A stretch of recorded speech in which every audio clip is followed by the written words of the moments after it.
All right, so I got kind of a deal going here that either is going to work out great or it's going to be like a fart in a fan factory.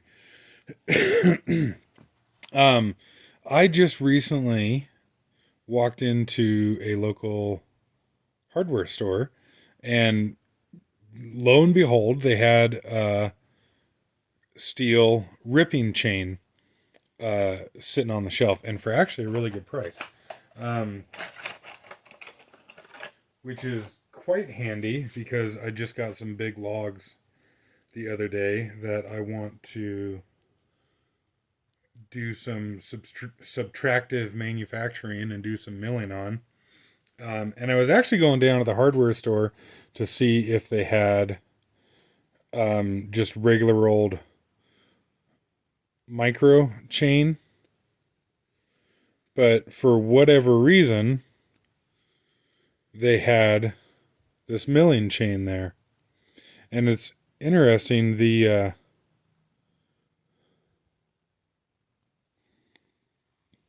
raker, whoa,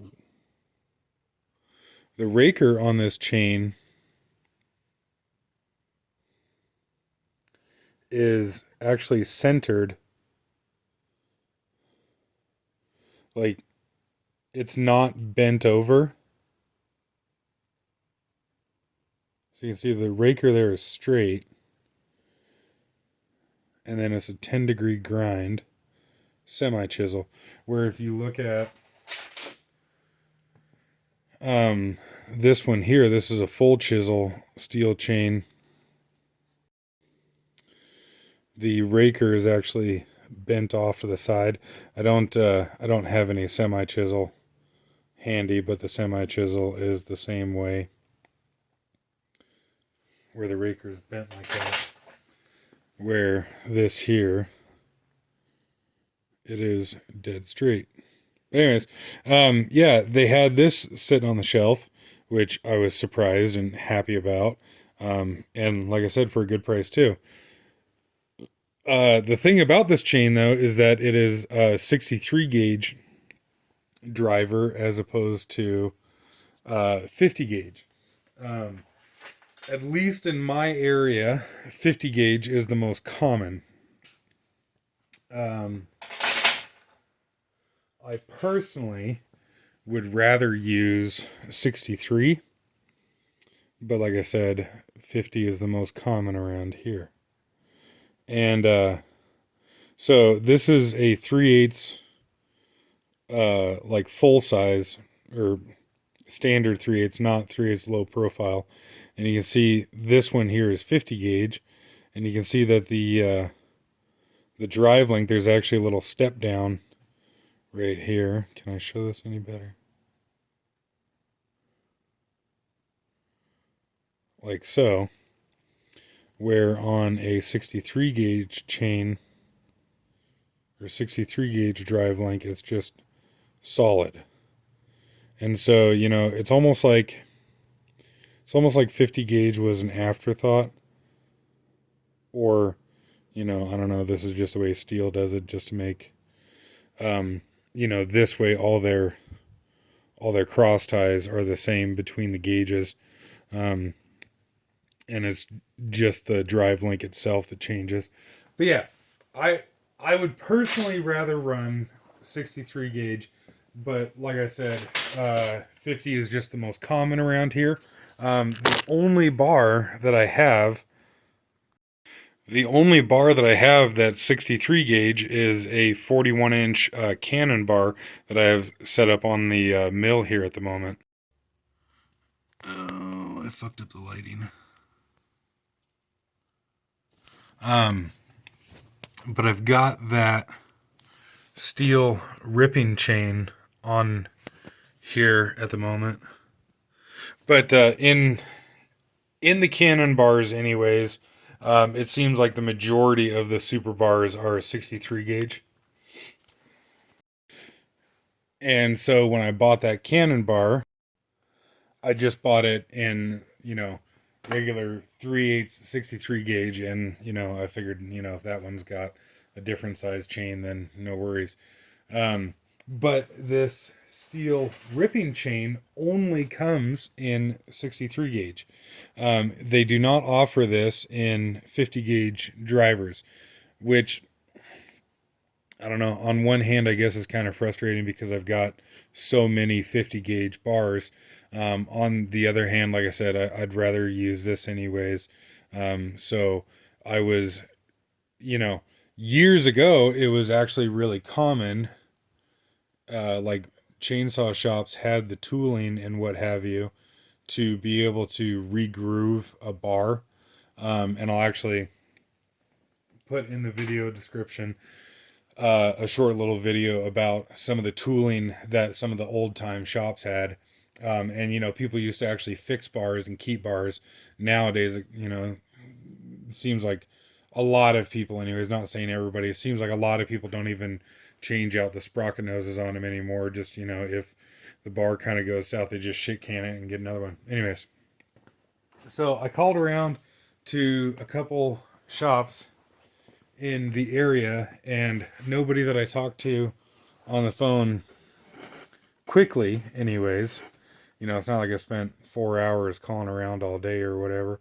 But a couple of shops that I tried did not do regrooving. I called one shop that they used to do that kind of stuff, but of course the old timer that did that is now retired, and the young guy doesn't know what he's doing, and blah blah blah blah blah.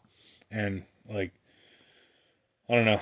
It worries me to think of, when all these old timers start retiring, how much harder it's going to be to get anything done. But so I figured, fuck it, I might as well try to regroove the bar myself.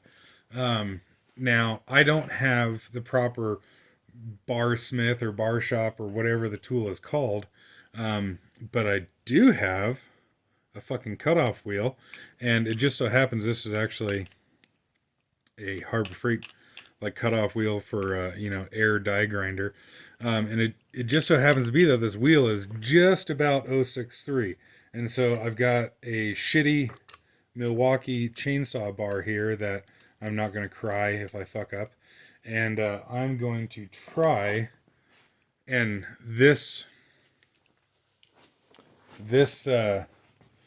Milwaukee bar was originally a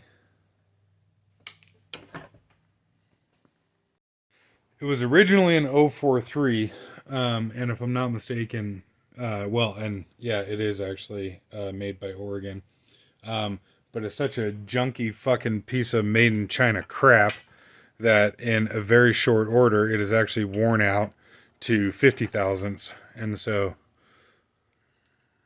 can I show the number on the drive link here? So a little number 3 on there. So this is a 50 thousandths Stihl drive link, and happily fits in that bar, which it is not supposed to do. And for my Milwaukee saw, I bought a Cannon bar for it, like a solid Cannon bar, not this laminated thing.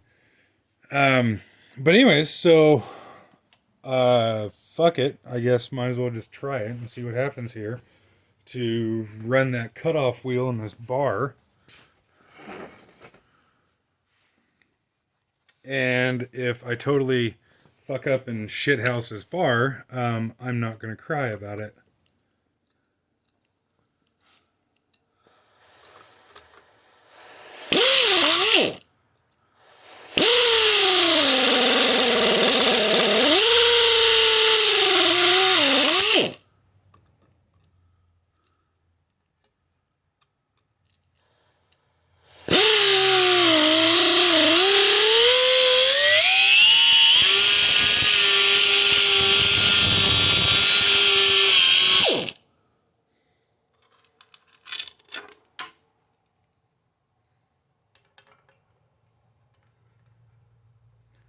Hey.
roached the wheel pretty good.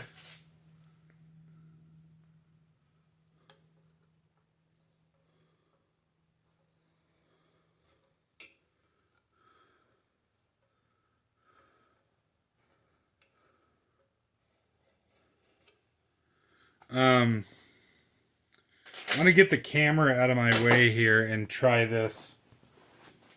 Try being like, I don't know, just get in there a little better, see what I can do. All right, that was actually that went pretty well. So this is a little cutoff section of that milling chain. 63 gauge.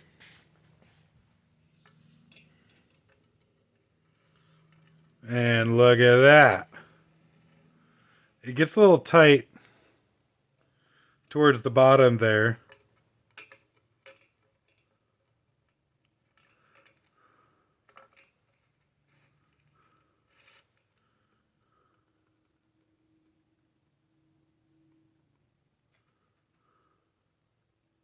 But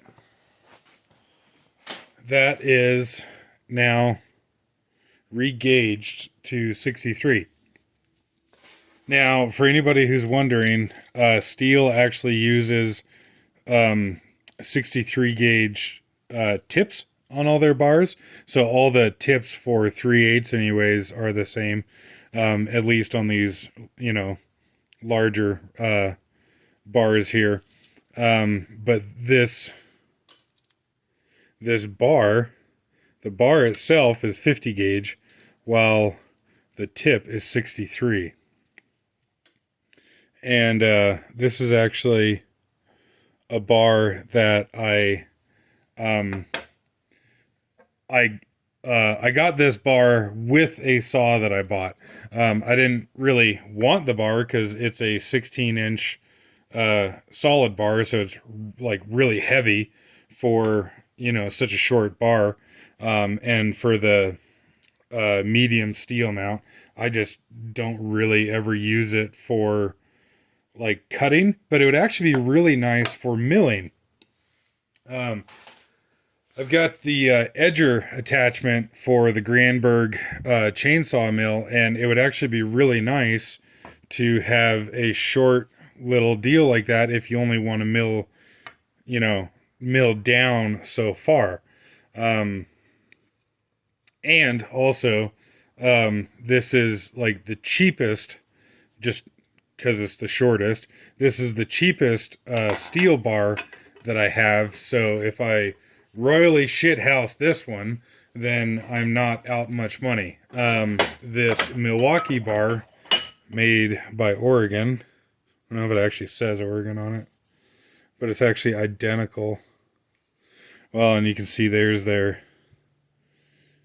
that's their, they mark all their bars that way. This bar now is kind of roached, but I hated that thing anyways. So in the scrap pile that one goes, and it was good practice for this one here. So I think what I'll do is I'll move the camera out of the way again, because it makes it much easier to not have the camera in the way. And I don't particularly want to fuck up this bar. But I'll show you again here that it is a 50 gauge bar. The 63 drivers do not fit in it, but the tip is just fine. Just the tip, mind, and only for a minute. So yeah, we'll give this a go and see how this works, I guess. Kind of nervous now. I did want to show here that right there is the connection from the bar to the tip. I guess I guess it looks like this right side here is just barely a little bit or a little bit different dimension than the bar. Visually, it doesn't look like shit.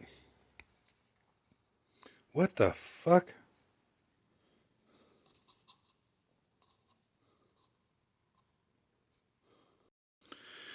But you can see that with this wheel, the wheel will snugly fit into the tip, but it does not fit into the bar. And so, funny enough, that wheel is like precisely what I need. So I'm waiting for the bar to cool off at the moment. It's not, it's only, I don't know, 140 some degrees or something like that. But, I want it to be 63 thousandths when it's cold, not when it's hot. But you can see, I haven't blued the rails or anything. I'm going, nice and slow with it. And granted, this bar is dirty. There's a bunch of fucking sap and shit on here, but you can see down, yeah, you can kind of see down at the bottom there that I haven't, burned the paint off it or nothing. And these drive links are starting to fit. So this is, in fact, working. And what I well, maybe I can get a video of it, but at the same time I also don't want to risk it because I don't want to fuck up the bar. But what I've been doing is I've been starting at the top and running the grinder and dragging it down at about that speed to not build up too much heat in the bar. Because of course I don't want to for one, I don't want to overheat the bar and fuck up the heat treatment on the bar. And also, I want the groove to be as even as possible. And so I figure if I make, if I take a small bite, if you will, and just kind of drag it like, how the fuck am I trying to word this? Take long strokes. Take long strokes at it as opposed to just working in one area too much. But yeah, I'll let it cool off. It's already probably 90 degrees or something. Let it cool off even further and keep going. Huh? How's that? And of course, you can see some of these drive links are kind of jumping up a little bit. It's not. I still need to take like another pass there or what have you, but that I think that's pretty stinking cool right there.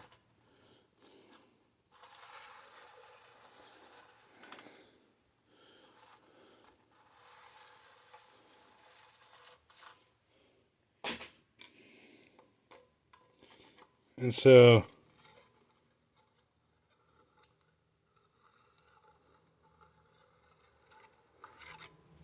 and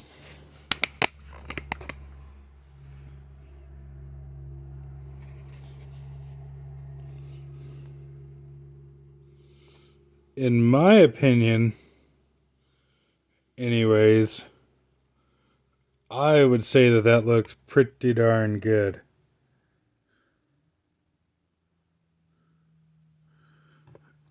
Now, I did kind of cut into those guys right there. Those are two little humps in between the oil hole. And what those are for is to help funnel oil to the chain. Which, yeah, like I said, I nicked into those a little bit. But, I didn't get it raging hot or what have you. On the other side of the bar, I'm going to go slower. And I'm going to probably blow air on it in between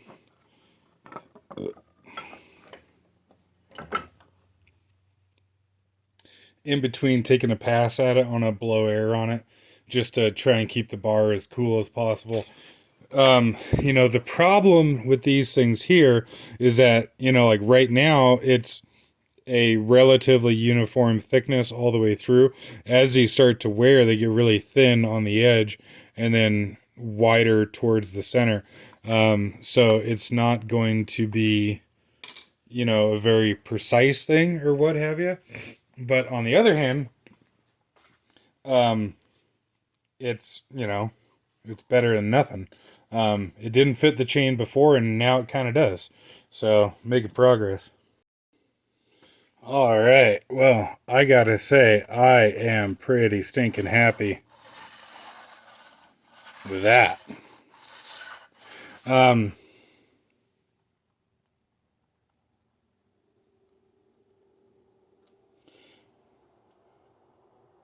Looks like I did a pretty reasonable job keeping it consistent.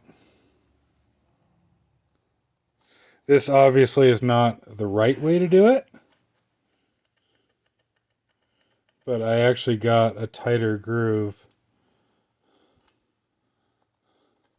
than the tip is. Yeah, obviously not the correct way to do something like this. Um, I wish I had the proper tooling available to me. Like I said, I called around a couple places, couldn't find anything.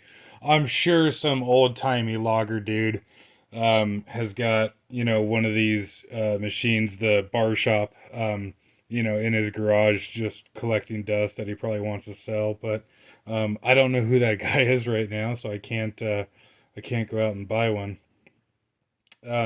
But so the place where I got this chain, they only had it in these loops of 72 drivers. This is a 60 driver bar, so I'll get one of these loops cut down and spun back together, and we'll see how she does. And I was going to mention too, so I got this bar dressing tool, and yeah, like on one hand, I feel like somebody's going to say that I'm a Stihl fanboy or whatever. But uh, this here isn't actually made by Stihl. I forget the company that actually makes this, but I was looking around online to find this, and go figure that the Stihl branded one was actually cheaper than the Ferd or whatever the company was that made this. But all this is a little plastic guide, but it's like, worth a shit plastic. It's like nylon or whatever. It's a little guide to hold a file at 90 degrees, so that way you can like run this across the top of the bar to get your rails nice and straight. So I'll do that and cut down a chain, and then get the chain of the bar mounted on a saw, and we'll see if it goes spinny spin spin. So a quick thing here that I just learned the other day.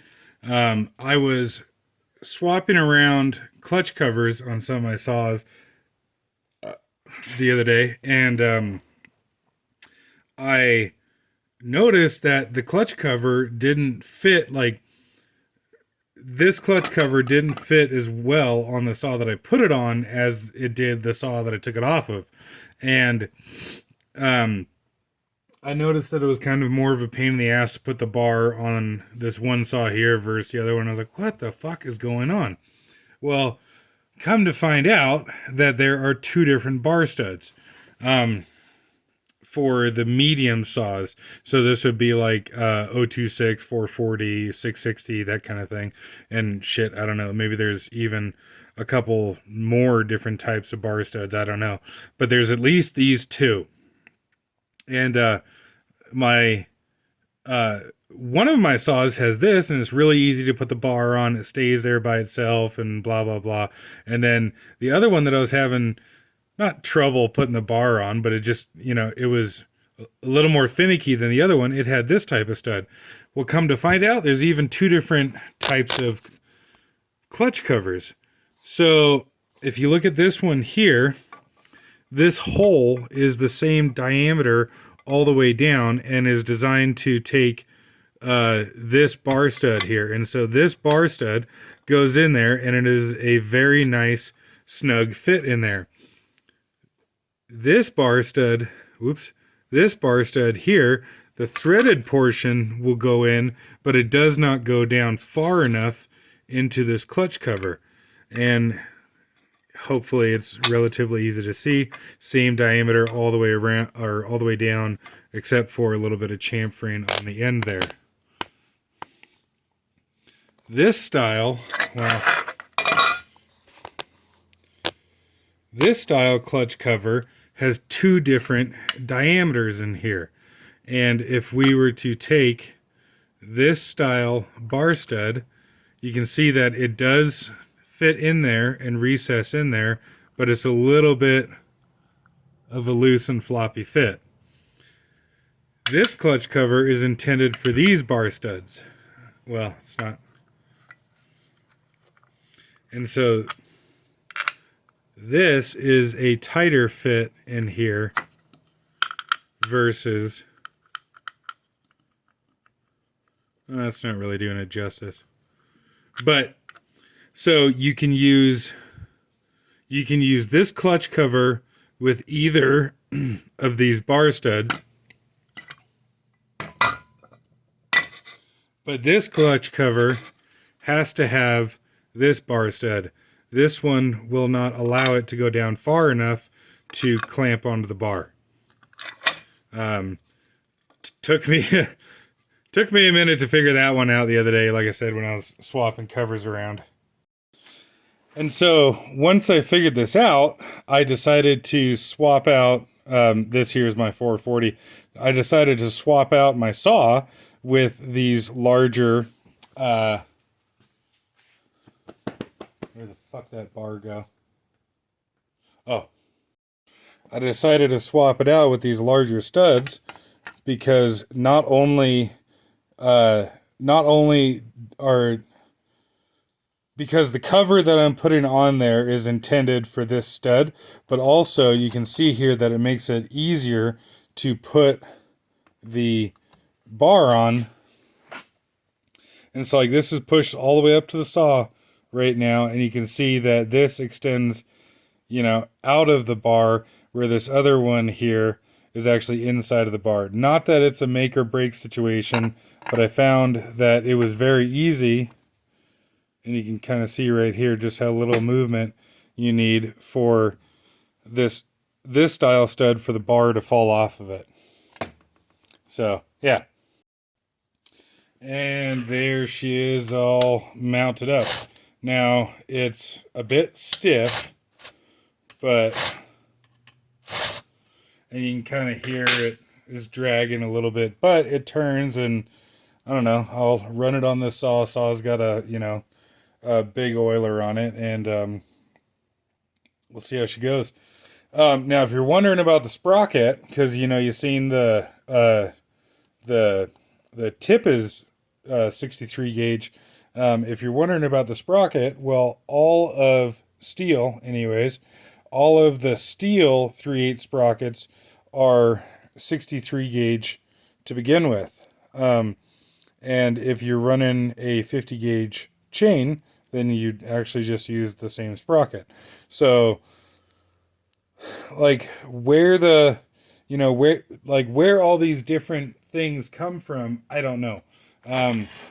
There's always a reason that things are designed the way that they are. Sometimes that reason is because the engineer is fucking retarded and just trying to make life difficult for everybody. And shit, I don't know. Oh, I don't have the spec sheet in front of me right now at the moment, but I think 63 thousandths is 1.5 millimeter, and so maybe that's why it's kind of an oddball number. But there's a whole shitload of different gauges out there for chain. I don't I don't understand why there has to be so many different ones. Like for handheld stuff, you know, because of course when you get into the big like harvester processor bars and what have you, then there's some, you know, pretty big stuff. But just for handheld saws, there's 043, 50, 58, and 63. Why there has to be that many, I don't know. But this saw has kind of been a bastard here recently. It doesn't want to idle when it's cold. But I will get it fired up, warmed up here, and we'll see if the chain wants to spin nicely. What the fucking asshole.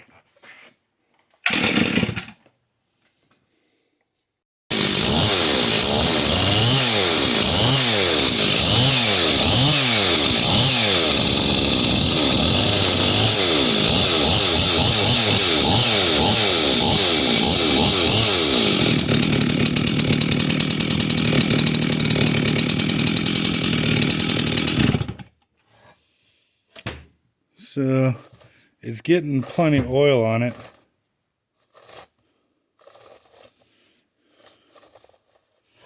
And even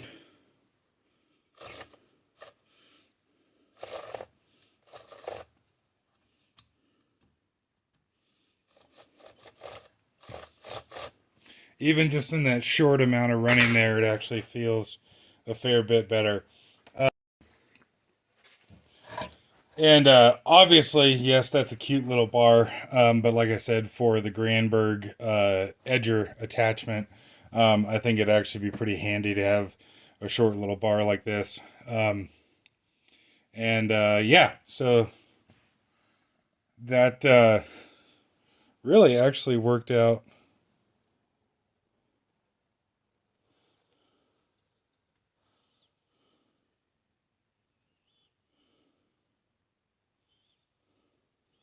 kind of better than